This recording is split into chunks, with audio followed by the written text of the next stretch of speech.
जय Hind dear student. इस lecture में हम लोग डिस्कस करने वाले हैं latent heat and specific latent heat. ठीक है, तो क्या होता है, इसको जानने से पहले हम थोड़ा सा एक्सप्लेनेशन जानें कि क्या इसके रेफरेंस में हम बात कर सकते हैं। तो हमने ये पढ़ रखा है कि जब कोई सब्सटेंस अपने फेज को चेंज करता है तो वो कांस्टेंट टेम्परेचर होता है, यानी कि during the phase change at a constant temperature हम देखते हैं कि या तो वो सब्सटेंस कुछ हीट को एब्जॉर्ब करता है या तो कुछ हीट को लिबरेट करता है। तो ये बात हम चाहें तो लिख भी सकते हैं। क्या लिख सकते हैं कि during the phase change of a substance, during the phase change of a substance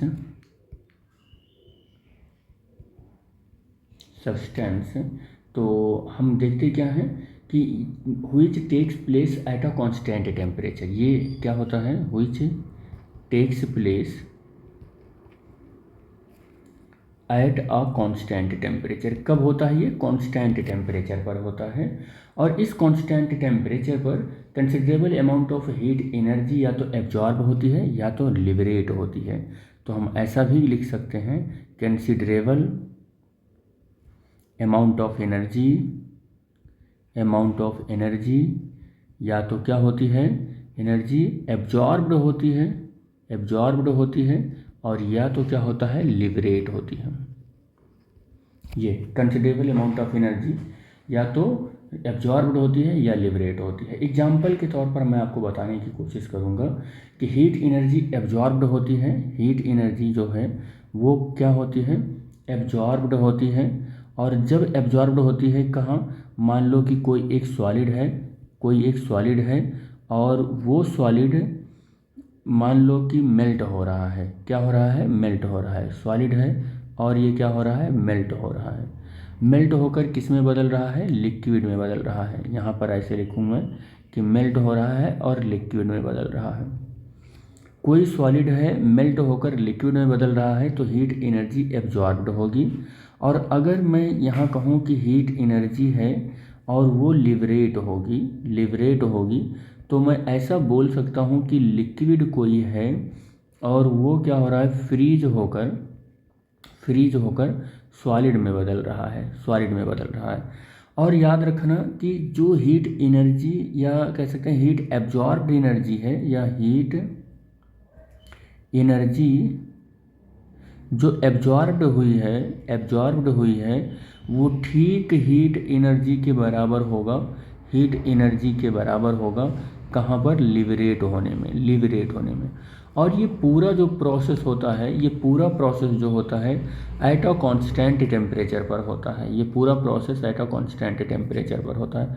मतलब मेरे कहने का ये मतलब है कि जिस टाइम पर हीट एनर्जी एब्जॉर्ब करके कोई सॉलिड लिक्विड पर बदल रहा है तो वहाँ पर जो टेम्परेचर है ठीक उसी सेम पर्टिकुलर मटेरियल के सेम अमाउंट के लिए जब वो लिक्विड सॉलिड बनेगा यानी कि फ्रीज होएगा तो ठीक उतना ही टेम्परेचर रहने वाला है और ठीक उतनी ही एनर्जी रहने वाली है।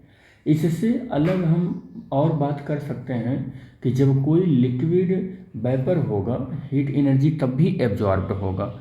तो हीट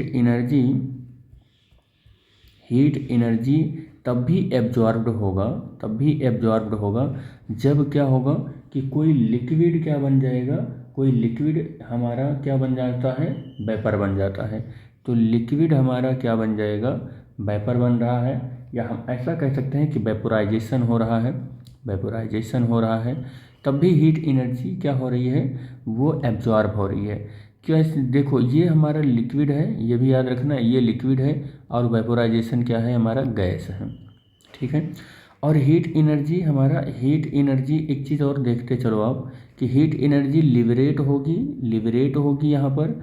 लेकिन लिबरेट होगी तो अब हमारा वेपर क्या करेगा, वेपोराइजेशन होगा अब हमारा, तो वेपर हमारा लिक्विड में बदल जाएगा।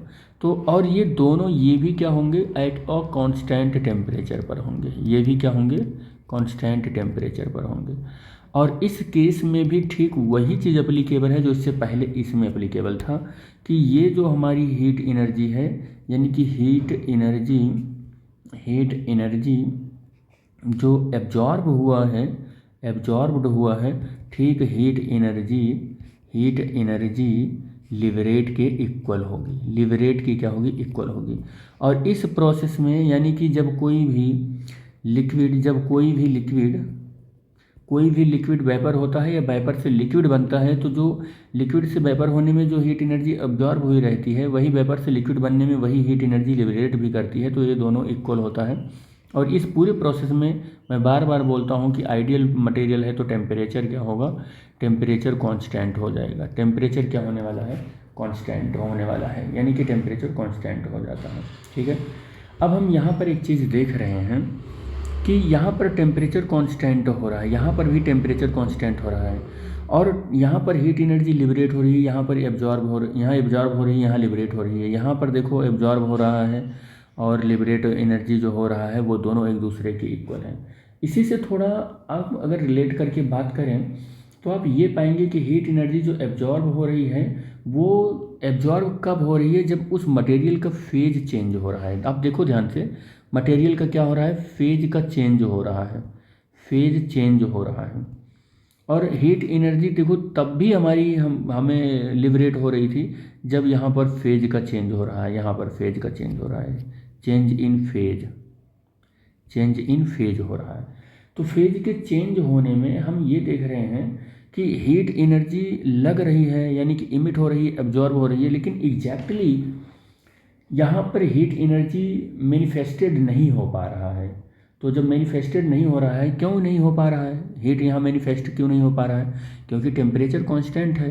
क्योंकि हमें तो इतना आइडिया लगता है ना कि जब कभी भी किसी भी ऑब्जेक्ट को हीट देते हैं तो टेम्परेचर उसका इंक्रीज होता है, या कभी भी किसी से हीट निकालते हैं तो उसका टेम्परेचर डिक्रीज होता है। लेकिन इस केस को आप ज़रा गौर से देखें तो यहाँ तो टेम्परेचर ना तो इंक्रीज हुआ है ना तो डिक्रीज हुआ है। यहाँ इस केस में भी टेम्परेचर ना तो इंक्रीज हुआ है ना तो डिक्रीज हुआ है, फिर भी हीट एनर्जी लग ही गई है, फिर भी हीट एनर्जी लग ही गई है, फिर भी हीट एनर्जी क्या हो गई है, लग ही गई है। ठीक है। तो जब हीट एनर्जी फिर भी लग गई है तो फिर हीट एनर्जी किया क्या होगा, हीट एनर्जी ने क्या किया होगा, तो वो हीट एनर्जी का क्या किया होगा कि इस मटेरियल का लिक्विड से वेपर होने में या वेपर से लिक्विड होने में, यानी स्टेट के चेंज होने में वो एनर्जी लगी होगी। वो एनर्जी जो यहाँ पर सप्लाई हो रही है, चाहे एब्जॉर्ब हो रही है चाहे वो लिबरेट हो रही है, वो एनर्जी यहाँ पर मटेरियल के फेज को चेंज करने में लग रहा है। तो मैं एक बात यहाँ ये लिख सकता हूँ कि हीट एनर्जी जो है, हीट एनर्जी एब्जॉर्ब्ड चाहे हो रही है, जो वो एब्जॉर्ब्ड और लिबरेट, चाहे जिसकी बात कर लें, हम एब्जॉर्ब की बात करें चाहे हम लिबरेटेड एनर्जी की बात करें, तो in change of phase is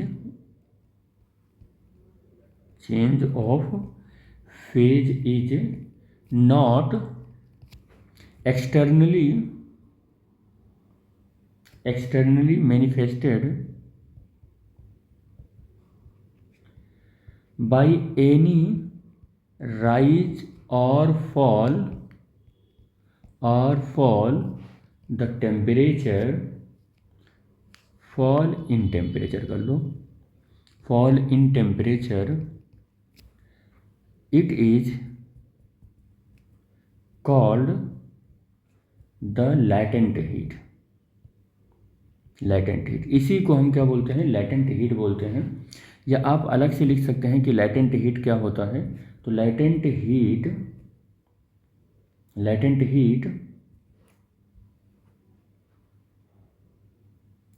when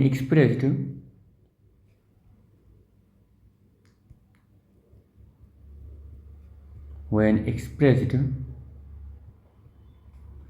for unit mass of substance is called specific latent heat,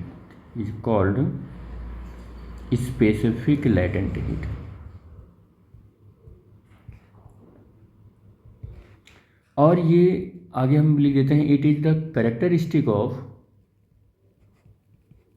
characteristics of material. ये क्या है, मटेरियल की कैरेक्टरिस्टिक है। ठीक है,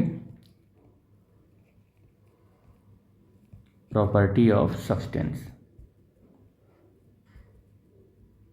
तो ये characteristic of the property of the substance है। और and is different for different substance भी होता है, and is different for different substance होता है, डिफरेंट फॉर डिफरेंट सब्सटेंस होता है, डिफरेंट सब्सटेंस होता है ये, ठीक है। चलो, तो ये चीज़ यहाँ से आपको अप्रोच मिल गया, कॉन्सेप्ट मिल गया कि जब हीट लिबरेट हो रही है, हीट एमिट भी हो रही है, एब्जॉर्ब हो रही है या एमिट हो रही है, लिबरेट हो रही है, उस ड्यूरेशन में भी टेम्परेचर हमारा देखेंगे कि कांस्टेंट है, फिर भी हीट लग रही है। क्योंकि हमारा अप्रोच है कि हीट तभी लगती है जब किसी मटेरियल का वो टेम्परेचर बढ़ता है, हीट तभी डिक्रीज होती है जब मटेरियल का टेम्परेचर घटता है। लेकिन फिर भी हीट यहाँ पर लग रहा है, यानी कि एब्जॉर्ब हो रहा है और लिबरेट हो रही है, फिर भी टेम्परेचर कांस्टेंट है। इट मीन्स यहाँ पर हीट क्या कर रहा होगा, यहाँ पर जो सप्लाई हीट है वो इस सब्सटेंस का फेज चेंज करवा रहा होगा। सॉलिड से लिक्विड है, लिक्विड से तो गैस है, तो अपना करवा रहा होगा यहाँ पर। तो वही बात हमने यहाँ पर लिख दिया कि heat energy absorb or liberate in the change of the phase is not externally manifested by any rise और fall of the temperature.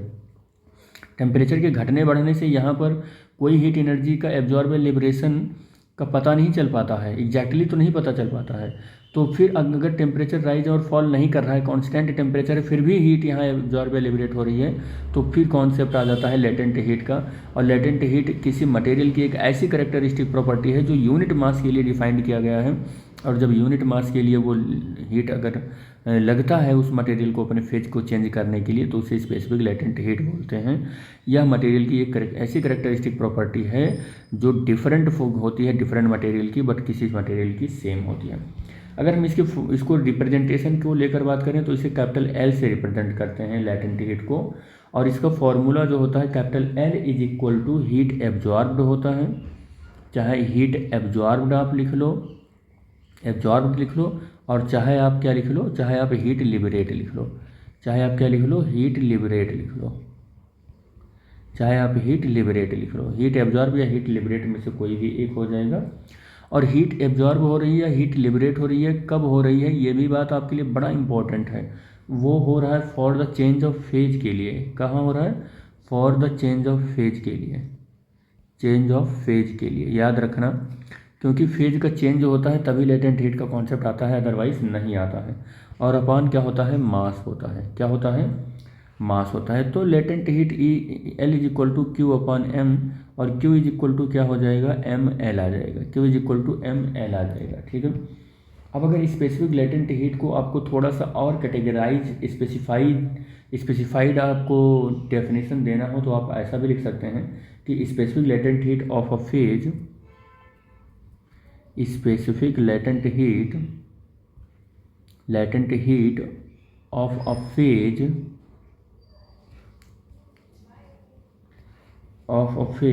is quantity of heat, is the quantity of heat energy, quantity of heat energy absorbed और liberate. आप ऐसे लिख लें, जहाँ absorb लिखे वहाँ liberate भी लिख सकते हैं, क्योंकि एब्जॉर्ब हो सकती है तो लिबरेट भी एनर्जी हो सकती है। तो liberated by the unit mass, हाँ याद रखना ये यूनिट मास के लिए होता है, ऑफ द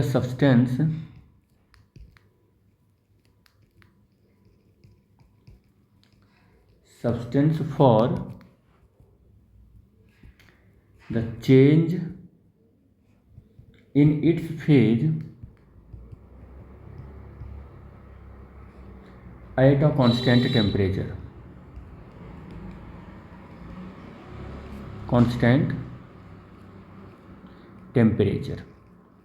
तो ये थोड़ा सा स्पेसिफाइड डेफिनेशन हो गया इसका कि specific latent heat of a phase is the quantity of heat energy absorbed हो, और चाहे वो quantity of heat energy liberated हो बाय द यूनिट मास। याद रखना एब्जॉर्ब यहाँ पर डेफिनेशन से देख लो, हीट एनर्जी एब्जॉर्ब्ड हो चाहे हीट एनर्जी लिबरेटेड हो, और ड्यूरिंग द फेज चेंज, अगर फेज चेंज के दौरान चाहे वो हीट एनर्जी लिबरेट हो चाहे वो हीट एनर्जी एब्जॉर्ब्ड हो, पर यूनिट मास के लिए तो हम इसके रेशियो को ही क्या बोलते हैं, इसके रेशियो को ही हम लेटेंट हीट बोलते हैं। लेकिन याद रखना बड़ा इंपॉर्टेंट रोल प्ले करेगा यहाँ पर कि उसका टेम्परेचर कांस्टेंट होना चाहिए, टेम्परेचर कांस्टेंट होना चाहिए। अगर हम इसके यूनिट की बात करें, लेटेंट हीट के यूनिट की बात करें, तो लेटेंट हीट का फार्मूला आप ज़रा गौर से देखो तो L=Q/m है। और Q की यूनिट अगर मैं पूछूं आपसे तो जूल बोल सकते हो या कैलोरी बोल सकते हो, और मास की यूनिट अगर आपसे पूछें तो आप इसको किलोग्राम बोल सकते हो। तो लेटेंट हीट की यूनिट जूल अपॉन किलोग्राम हो सकता है या कैलोरी अपॉन किलोग्राम हो सकता है, कैलोरी अपॉन किलोग्राम हो सकता है। ये तो SI सिस्टम में हो गया। CGS सिस्टम में इसका यूनिट हम अर्ग अपॉन ग्राम भी लिख सकते हैं या हम कैलोरी अपॉन ग्राम भी लिख सकते हैं, ये याद रखना, ठीक है। तो अर्ग अपॉन ग्राम या कैलोरी अपॉन ग्राम भी इसकी यूनिट लिख सकते हैं। बहुत जो इसकी कॉमन यूनिट है, वो कॉमन यूनिट की अगर हम बात करें, यानी बहुत पॉपुलर जो यूनिट है वो कैलोरी अपॉन ग्राम है, या हम कह सकते हैं किलो कैलोरी अपॉन ग्राम है, बहुत पॉपुलर यूनिट है ये। और 1 किलो कैलोरी अपॉन ग्राम जो होता है वो 1 कैलोरी अपॉन किलोग्राम होना चाहिए यहाँ पर। 1 किलो कैलोरी अपॉन किलोग्राम जो होता है 1 कैलोरी अपॉन ग्राम के इक्वल होता है, ये भी बात थोड़ा सा याद रखना। और 1 कैलोरी अपॉन जो ग्राम होता है वो 4.2 जूल अपॉन क्या हो जाता है, ग्राम हो जाता है। और 1 कैलोरी अपॉन ग्राम जो होता है वो 4.2 इंटू 10⁻⁻+ हो जाएगा, प्लस जूल अपॉन किलोग्राम के इक्वल होता है। तो ये छोटे छोटे रिलेशन हैं जो आपको थोड़ा सा इम्पॉर्टेंट के तौर पर याद करना होगा, इसका नीड न्यूमेरिकल में पड़ता है, तो ये सारी चीज़ें याद रखना होगा। अच्छा, एक बात और बता दें कि जब भी आप Q=ml आप लगाएं तो इस बात को आप डेफिनेटली कंफर्म कर लें कि वहाँ टेम्परेचर कांस्टेंट है कि नहीं है, ये बात आप याद करें। अगर टेम्परेचर कांस्टेंट नहीं है तो Q=m से डेल्टा T आप लगाएंगे जब कभी भी टेम्परेचर का राइज आपको दिखे या टेम्परेचर का फॉल आपको दिखे। और अगर टेम्परेचर कांस्टेंट है तो Q=ml लगाएं। इस दौरान मटेरियल अपने फेज को क्या कर रहा होगा, फेज को चेंज कर रहा होगा। और इस दौरान मटेरियल अपने टेम्परेचर को राइज या फॉल कर रहा होगा। टेम्परेचर क्या होगा, राइज या फॉल कर रहा होगा, राइज या फॉल कर रहा होगा, लेकिन कभी भी फेज को चेंज नहीं कर रहा होगा, फेज को चेंज नहीं कर रहा होगा, को चेंज नहीं कर रहा होगा, ठीक है, ये याद रखना आप, ठीक बेटे। तो बस इस लेक्चर में हम लोग यहीं तक बात करेंगे। नेक्स्ट लेक्चर में specific latent heat of fusion of ice के बारे में बात करेंगे। Thanks for watching the video बेटा, थैंक यू।